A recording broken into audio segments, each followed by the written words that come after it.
Let's have a chat about some really cool swim goggles that Holoswim sent. You can see they came in this snazzy case.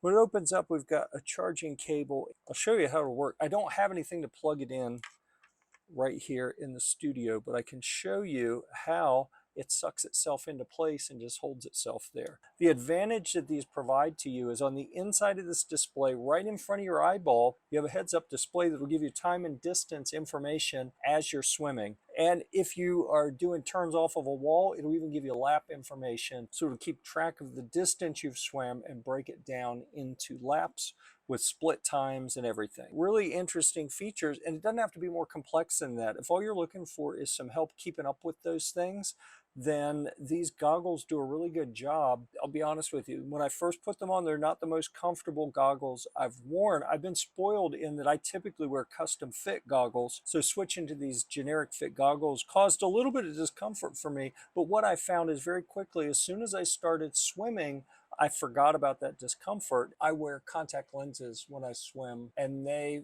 help me focus at a distance, but I can't focus up close very well at all. If I want to read something up close, I've got to kind of hold it way out at arm's length in front of me to focus on it. So I was very concerned that having this so close to the front of my eyeball that I would not be able to focus and read what's on here with my contacts in.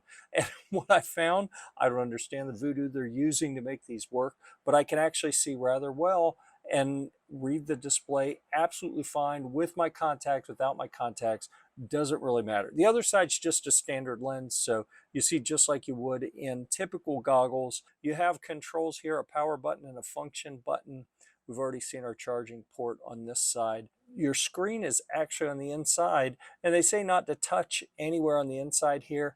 I have really bad fogging issues with goggles, so I have to put some anti-fog in here and spread it around before I swim. We have different nose piece options: extra large, medium, large, small. They're all here. They just pop in and out just like any other goggles. You can see I'm using the large bridge piece. I think it came with medium or small installed, and it was very uncomfortable. When I switched to the large, it changed the fit and feel very dramatically. They felt so much better. So be sure that you use the correct size for you. Experiment, try the different sizes until you find the one that works and fits your face the best. Also in the package, we had the Holoswim manual. Put them on just like any other goggles. Seat the eye cups over your eyes first, then pull the strap around and back. The size adjustment, again, just like any other goggles, on these little adjustment clips, pull them out of the little figure eight. Okay, so now it's pretty easy to adjust the length, and then once you get it where you want it, pull them back through on each side, and that'll hold it in place. Oh, look at that. We have a QR code here. That is for an app. So I thought these goggles were pretty cool to begin with because it showed me information. Like if I swim 100, I can see how long it took to swim that 100. I thought all that information was pretty cool, but wait, there's more. I have got the Holoswim app on my iPhone here. It says connecting. Let's go ahead and turn the power on the goggles. So we've got that on. We can see the little logo coming to life here. There, the goggles are up and running because you can see what's on the display. Now, look at that. Already it says that we are connected. It gives you a battery percentage display. You can change various different account settings. We have a handbook with directions, so you can get very easy instructions on how to turn it on and off. When you're ready to start swimming, you start with the function button to switch to the mode that you want, and then long press to start your swimming. It'll do a countdown, so it'll do 3, 2, 1, and then you start swimming. If you want to pause, you can press either button, and that will pause. When you're done, you long press the function button. It's pretty cool that you have your directions right here. Here you can see some cumulative data on a couple of the swims that I did. We just have high-level information here. As we click down into the data, we get some pretty granular data here. We have it as written details. It can chart it so you can see each lap, what the timing was, what the pace was, stroke count, strokes per minute, SWOLF. Segments it down so you can see different. Oh wow, I didn't realize that it was counting my strokes on all of these as well. That's pretty cool. You can do a lot within the app to keep up with your workouts.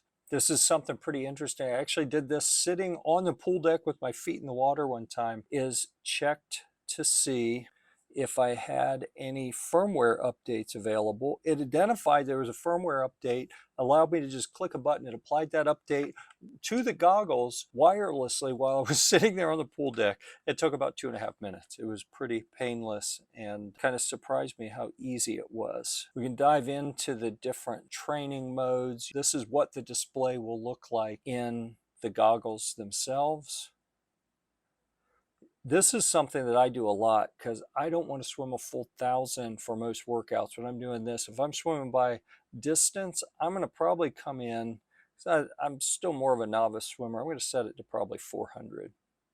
And then it will count laps along the way. Fun fact, I think it's about every 100 that you swim. It'll pop a little motivational message up on the screen. That I actually laughed while I was swimming when the first time that popped up. You can change from left to right. If you want it in front of your right eye or your left eye, all you got to do is switch it. I have it set to 25 meters. You could also set to 50 if you're on a longer pool. And I have asked the company about adding 25 yards because most of what I'm swimming is in a 25-yard pool. You can change the brightness here. I'm going to turn that down to preserve the battery. For about a 2.5 hour workout, the battery has lasted. If I try to use it for 2 workouts in a row, it will go dead in fairly short order. The pros, the things that I really like about these goggles is it's just cool. I mean, to be able to have this display right in front of me, I found motivationally it helped me to keep up the pace when I can actually see right in front of me, not just like split times or times when I hit the wall and push off, but as I'm swimming, like along the course of a lap, I can see if my pace is good or if I've slowed down or maybe I'm a little ahead of where I was before. And that I've found to be very motivational, to be able to see that real-time data right in front of me as I'm swimming. Cons, I think where the technology is right now, it's a little fiddly. Nothing happens automatically. You hold the button to turn it on. Then you use the function button to navigate to the setting that you want to use. And once you're in that, you have to hold it for a couple seconds and watch the bar come across until it actually starts a countdown for you, 3, 2, 1, and then you can push off and go. I've asked the company to change how that works, 3, 2, 1, and then it starts at 1 second. To my mind, it should start at 0 seconds. But once you get going, it's really cool to see that time in front of you. I absolutely love that it pulls the data to the phone and I can then analyze after a workout. I have charts, graphs, I have daily, weekly, monthly summaries of what I've done. And that is really neat to be able to see that. And I find it rather motivational. It is a little bit of a disruption to what I'm used to in a workout. At the end of a set, when I hit the wall and I'm ready to stop, I've got to come up and push buttons. I can hit any button to pause it, but then if I want to stop that segment of the workout, I've got to hold something for a couple seconds until it shuts off. And then when I'm ready to start again, I've got to hold things for a couple seconds to get it started. The next segment. Overall, for what they cost, honestly, you're getting a whole lot of cool factor and some neat functionality for a relatively low cost, in my opinion. I mean, certainly they are not approved for any kind of competition, and you wouldn't want to wear them for that. For long or aggressive training sessions, you can get some really good information off of these to see how you're progressing towards your goals. Overall, I'm a fan. I can't wait to see what they come out with future versions, but you know, given a few caveats that you're going to have to learn to work around, I think these are a pretty good investment to help motivate you to get out there and get the most out of your swims.